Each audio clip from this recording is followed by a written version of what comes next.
Welcome to this session of Straight Drive Panorama. I'm Sudhanshu Mani. Namaskar. Viewers, we are going to talk about the legacy, the history, and the romance of railways, particularly Indian railways. Just go back to your childhood, or perhaps even as an adult. You rushed to the train window, leaving the aisle seat. A train window which beckoned. The wonder and marvel of India passed you by. Chugging by the day, whistling through the night, tunneling through mountains and greatly caressing the plains, stringing somnolent villages and bustling towns, stapling spaces ranging from the esoteric to the banal, images of trains streaming on ribbons of steel coursing through the length and breadth of our country, halting momentarily at stations. And the scenes from the window? Little joys, pathos and poignancy, trite and trivial, but at once moving, desolate here and crowded there, tender and robust, celebration now and mourning then, struggle, exertion, indolence and sloth, the grind and the shirk, simple yet complex. I dare say not the stage scene one would see in some developed countries, but fascinating scenes of great excitement. When you travel on Indian railways, the purpose may well be to get to a certain place, but you enjoy every step along the way. The journey becomes the objective, not the destination. As you peeped from an open door of an Indian Railways train, you saw a snaking train and its great drama.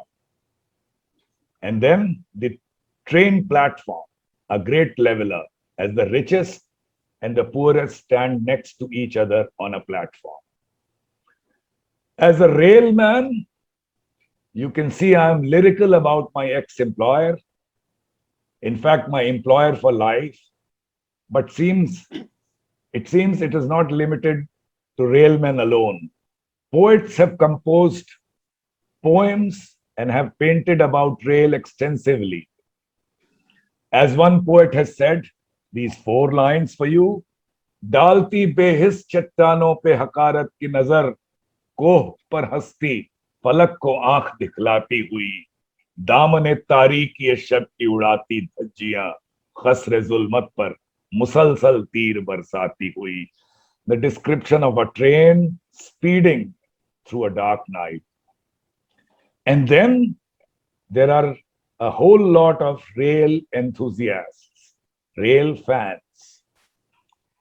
A rail enthusiast is one who may or may not be a professional railwayman or woman, but who has a deep interest and love for the railways in all of its aspects. The area interest could be in any area pertaining to the railways in India or even overseas, and may include history, heritage, anecdotes, books and films, railway infrastructure like track, bridges, stations, railway locomotives and rolling stock, rail operations, rail modeling, staff, sports, and so on. One such society doing this work is Rail Enthusiasts, and their secretary and magazine editor, Mr. J.L.Singh, also an ex-railwayman, is with us. So, welcome, Mr. J.L.Singh. Thank you, Sudhanshu. Sir, we'll begin with you, and please tell us about this initiative of Rail Enthusiasts. Thank you very much, and thanks again for giving me this opportunity. See, the Rail Enthusiast Society is not a new society. It's not a very old society. We were set up 5 years back, and we would like to call ourselves a society of rail enthusiasts, by rail enthusiasts, and for rail enthusiasts. Of course, our apologies to Abraham Lincoln for using his words. Anyway, so how did this society begin? See, some years back, the then chairman of the railway board asked me if I could produce a coffee table book that would be the target readership would be the non-railway person, say other secretaries of other ministries, visiting dignitaries, some other person who is not a railwayman. So the main idea was that we should have a coffee table book which does not have too much railway jargon and which does not look too much like a government publication. So I got on to work, and the book that we produced was called Indian Railways, More Miles, More Smiles. This book was released in December 2014, and it was a runaway success. Even I was surprised at the kind of success the book had and the kind of feedback that we got. One of the reasons why this book did very well was that I got almost all the inputs, photographs, articles, etc. from rail enthusiasts and not from railwaymen. The railwaymen who contributed, like say Binu Mathur, who happens to be the president of our society, and the late Mr. Jingran, were those who could write like non-railwaymen, and they did not use too much railway jargon. So after the success of the book, a few of us who were in Delhi were sitting together and trying to sort of celebrate. And we then decided that since this book did so well, why don't we take the idea further? And then the idea came, let us start a magazine for rail enthusiasts. No such magazine exists in India today. There are any number in the West, but there is none in India. But then who publishes the magazine? See, we have another magazine called Rail Biz, which is published by Mr. V.K. Raina. But then what happens after him? Suppose he falls sick or something, then what happens? So then we decided that let us set up a society. And while our main objective initially would be to bring out this magazine, we would take the idea further as time passed. And that is what we did. We first set up and registered a society called the Rail Enthusiast Society. We were registered on the 28th of December 2015, which makes us a little over 5 years old now. And in August of 2016, we published our first magazine. Sir. After that, we have been publishing a magazine every 3 months, and the magazine has been doing very well. So, sir, you are a railwayman, I am a railwayman, and they say that once a railwayman, always a railwayman. But what is it that drives these other people, non-railwaymen, from different areas of the society to join you? And it's a question of terminology, but how is it different from various rail fan associations? See, the first statement you made, once a railwayman, always a railwayman, is definitely true. But that does not mean that railwaymen are rail enthusiasts.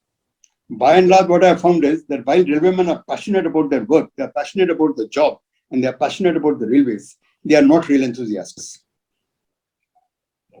Now, our society now has roughly 200 members, of whom about 40% are non-railwaymen, which means they have nothing to do with the railways. And they are our most active members. For them, railways is a hobby. It is not a job. Now, what kind of persons become rail enthusiasts, and why do they become rail enthusiasts? We have one gentleman who is a professor at IIT Kanpur. We have another gentleman who is a businessman. We have a third person whose hobby is photographing trains against picturesque surroundings. I mean, those are the kind of people who, for some reason or the other, become fond of the railways and become rail enthusiasts. See, in the good old days when road traffic was very poor and we could not afford to travel by air, traveling by train was the only option we had. So among the older generation, definitely there is an inherent love for trains. Now, a lot of these people have converted this love into rail enthusiasm. The numbers are not very large, but those who are rail enthusiasts are totally passionate about it. As I mentioned, our most active members are those who are not railwaymen at all, who never worked with the railways. The kind of knowledge they have is enormous. The second part of the question, which you said, how are we different from other societies? Perhaps the biggest and most active society that we have is the Indian Railway Fan Club. Yeah. Now, this was started in America, but it caught on in India like hell. And today it has a few thousand members. But it is only an e-group. It's a group on the internet. They have nothing physical or nothing substantial to show for it. Their collection of articles, information, pictures is enormous. But everything is on the internet. Whereas we intend being more physical and bring out more tangible items. To give you an example, after our magazine got established, we be diverse to other activities also. For instance, we started guided rail tours, where you arrange a trip to a place. One of us who knew the area went along with it and gave kind of a lecture to the rest. We have made trips to the Chenab Bridge. We have made trips on the Patalpani Kalakul section of Western Railway. We have traveled on the first narrow gauge line of the country, which is Miyagam to Dabhoi, and so on.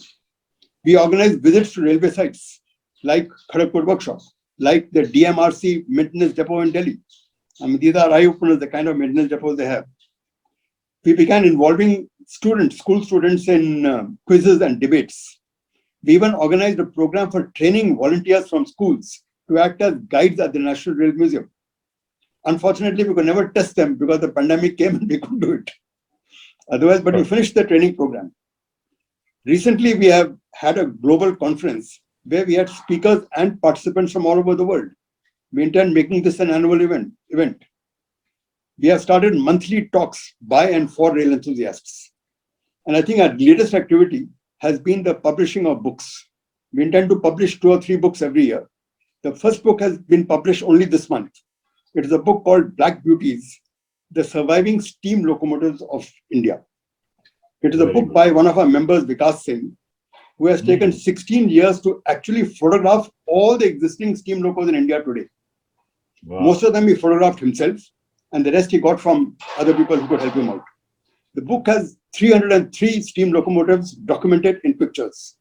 I don't think such a thing has ever been done before. So if nothing else, the society is helping in documenting things. Wonderful. As Mr. Ashwini Lohani, the ex-chairman of the Railway Board, had said, that with this book out, at least these 303 locomotives won't be destroyed. They'll remain because they are documented. Okay, I have... So it's a lot about the past, the legacy, the romance.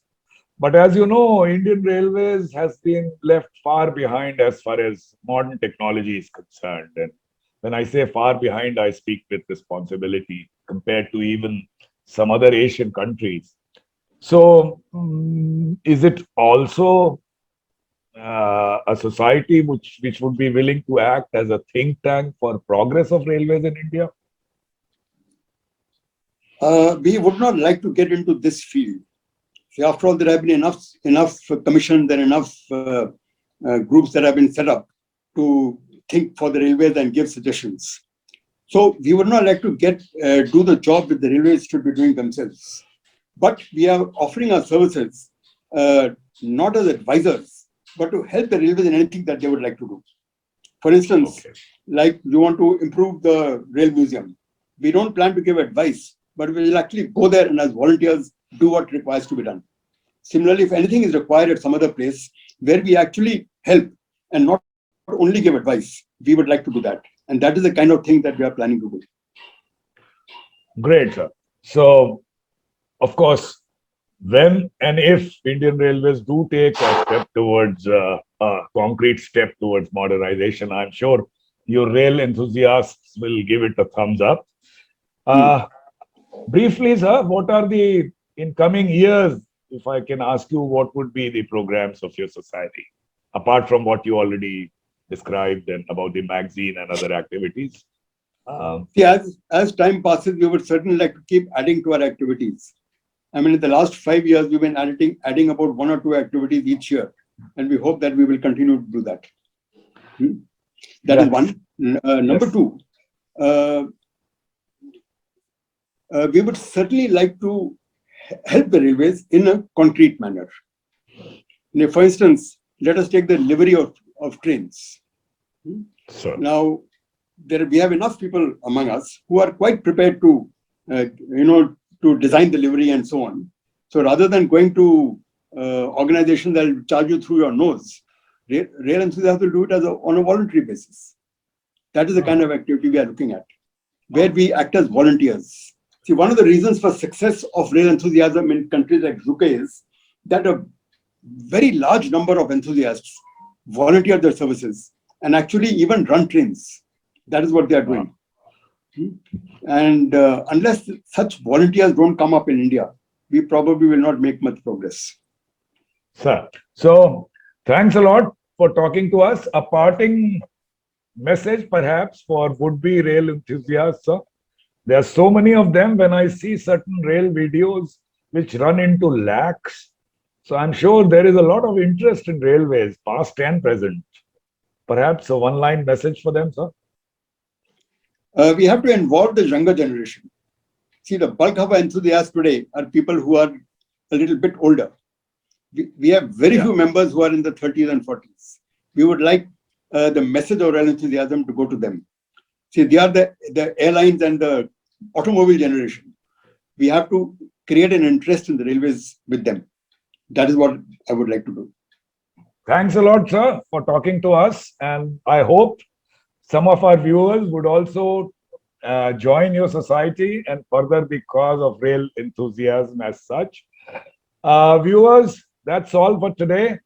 We'll be meeting once again next Thursday in Straight Drive. Till then, namaskar.